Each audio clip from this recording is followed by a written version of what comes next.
چلیں ابھی کہیں لے لیتے ہیں پہلے. انہوں نے کہا کہ کیا انسان کو معلوم ہوتا ہے اگر وہ قبر میں ہے کہ کون مجھ سے ملنے آ رہا ہے، ماں باپ ہیں، بہن بھائی ہیں، کون ہیں؟ تو جی ہاں، بالکل شعور ہوتا ہے، وہ جانتا ہے کون ملنے آ رہے ہیں. بلکہ نبی کریم صلی اللہ علیہ وسلم کا فرمان ذیشان ہے کہ جب کوئی بہت ہی قریبی عزیز ملنے آتا ہے تو مردے کو سب سے زیادہ انسیت محسوس ہوتی ہے. اس لیے یہ سوچنا کہ شاید مردے کو پتہ نہیں چلتا کون آ رہا ہے کون نہیں، وہ بالکل محسوس کرتا ہے، غیر حاضری میں محسوس کرتا ہے.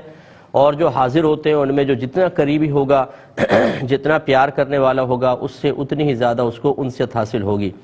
اب ہمارے یہاں بہت عجیب و غریب صورتحال ہے. ماں باپ جو ہوتے ہیں وہ بیچارے قبروں کے اندر ہیں، اولادیں باہر رہ رہی ہیں. رسمی طور پہ جنازوں میں چہرہ دیکھنے کے لیے تو آنے کے لیے تیار ہوتے ہیں، آ کے اور اس کے بعد سال ہر سال پھر غائب رہتے ہیں. اس کے بعد ماں باپ تڑپتے رہیں قبروں میں، کبھی ان کی قبر کی زیارت کرنے کے لیے نہیں آتے ہیں.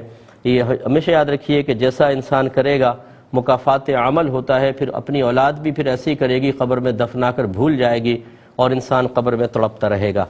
ایسا نہ ہو، ہماری کوئی دعا نہیں ہے خدا نہ خواستہ، لیکن ایک نتیجہ جو میں وہ آپ کو عرض کر رہا ہوں کہ بہت ہی بے حسی کا دور ہے کہ ہم نہ ایصال ثواب کرتے ہیں، نہ ثواب جاریہ، اور نہ قبر پہ آتے ہیں. اگر کوئی باہر سے آتا بھی ہے تو رشتہ داروں سے اتنا ملنا ہوتا ہے کہ قبر پہ جانے کا وقت ہی نہیں ملتا. جب وقت ہی نہیں ملا، بس حتیٰ کہ واپسی کی فلائٹ ہو گئی ہے. تو پھر یہی رویہ یاد رکھیے گا آپ کے ساتھ بھی عنقریب ہونے والا ہے.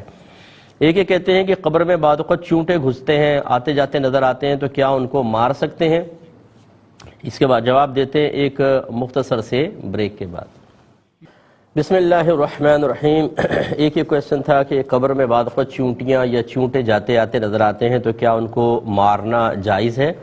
تو جی بالکل جائز نہیں ہے. اگر وہ آپ کے لیے آپ کو کاٹیں، مضر صحت ہوں، یا مطلب غذاؤں کے اندر جیسے کچن وغیرہ کے اندر ہو جاتے ہیں بہت زیادہ کثرت کے ساتھ، تو گنجائش نکلتی ہے. لیکن قبر میں آ رہے جا رہے ہیں ان کو نہ ماریں. ماریں گے بھی تو کتنوں کو مار لیں گے آپ؟ وہ باز نہیں آئیں گے. جن کو اللہ نے مقرر کیا ہے وہ ضرور قبر کے اندر جاتے آتے آپ کو نظر آئیں گے. تو ہمارا مشورہ یہ ہوگا کہ نہ ماریں. ہر چیز، ہر جاندار چیز اللہ تبارک و تعالی کا ذکر کرتی ہے. ہم ایک جہت سے تو یہ دیکھ رہے ہیں کہ شاید یہ مردے کو کاٹیں گے یا تنگ کریں گے، لیکن دوسری جہت سے بھی دیکھیں جتنے چونٹے چونٹیاں ہوں گی یہ اللہ کا ذکر کریں گے، اللہ کا ذکر کرتے ہوں گے تو رحمت نازل ہوں گی. اس سے مردے کو بھی انشاءاللہ فائدہ پہنچے گا. جب ایک تر شاخ جو نبی کریم صلی اللہ علیہ وسلم نے قبر پہ گاڑی اور فرمایا کہ جو امید ہے جب تک یہ تر رہے گی ان کے عذاب میں تخفیف رہے گی، تو ایک تر چیز جس کو میڈیکل سائنس بھی کہتی ہے کہ وہ بے جان، اور ہماری شریعت بھی اس کو بے جان مانتی ہے، اس لیے درخت کی تصویر بنانا جائز. لیکن پھر بھی میرے آقا صلی اللہ علیہ وسلم نے خبر دی کہ وہ شاخ ذکر الہی کرتی ہے تو جاندار چیز تو بدرجہ اولا کرے گی. اس لیے ایک جہت سے دیکھ کر ان کو نقصان نہ دیں، وہ اللہ کا ذکر کریں گے، اس سے انشاءاللہ مردوں کو فائدہ پہنچے گا. ایک